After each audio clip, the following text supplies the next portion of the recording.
Violencia planetaria y las amenazas pues, de grandes atentados. Algunos intentos se han abortado. Hablemos de Al-Qaeda y no sigamos más de ahí.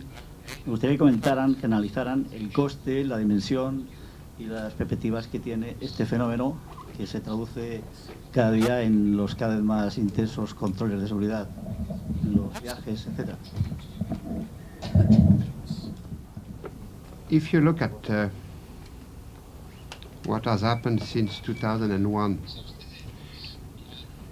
the major shocks that the sector has suffered, you may be surprised. It has not been September 11, even though the United States are still suffering from the consequences, the image of the destination and the strengthening of the security measure and constraint to enter the territory. It has not been September 11, it has not been the different conflicts in Iraq, in the Middle East. It has not been the attacks in Madrid, it has not been the attack on tourism destination in the Sinai or elsewhere. It has not been the tsunami.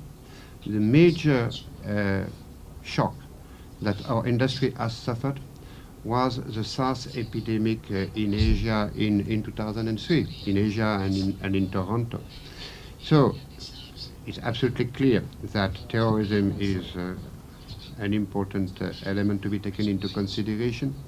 But things have changed for various reasons. One is that the perception of the people has changed since terrorist attacks have taken place in various parts of the world, in destination, but also in major capitals, not only New York, but Madrid, London. Since the feeling is that you may be at risk whether you travel or whether you stay home. Since also the tourists now, the consumers are better informed, they know that you can travel to a country but you have to take some precaution, or you can travel to this country but you might avoid one area and you can travel to another one. Because of that, the resilience has increased and the capacity to recover after each crisis has improved. There is more flexibility and elasticity in the response. So I am not underestimating the consequences of the terrorism on the tourism sector, but people are now more able to put things in perspective. Industry, government, and international organizations also better prepare for responding. We have been doing a lot for that, especially assisting our members how to respond in crisis situations. We have been conducting, for instance, technical workshops and conferences on the interrelation between the medias and tourism authorities and tourism industry. Some of you have participated in the conference that we call Tourcom.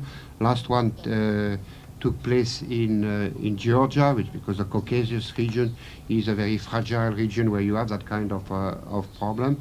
We have been contributing also, I think, to this better preparedness to face shocks. We have also learned that responding to the shocks, sometimes it is the same thing more or less. Whatever is the origin of the shock, if it's a terrorist attack, if it is a health problem, if it's another natural disaster, earthquake, a hurricane, more or less the response are the same, and we are preparing, maybe Jeffrey wants to say a word about that, with what we consider as being the major threat that will be a pandemic of avian flu. I know I am speaking here in the American region, and we are aware that in North America, as well as in South America, this is not in the headlines of the media. Less attention is paid to that maybe in Asia or in Europe. But the problem is there. There has been already mutation of the virus. The World Health Organization is telling us the problem is not whether the pandemic will declare, but when it declares, and what will happen with the virus at that moment, because there will be a mutation, and the mutation means that the virus will change in its structure, become more deadly, or on the opposite, would be a normal epidemic of flu. A normal epidemic means a few million of people who die. A terrible one is when you have, like in 1918, dozen and dozen of million of people. So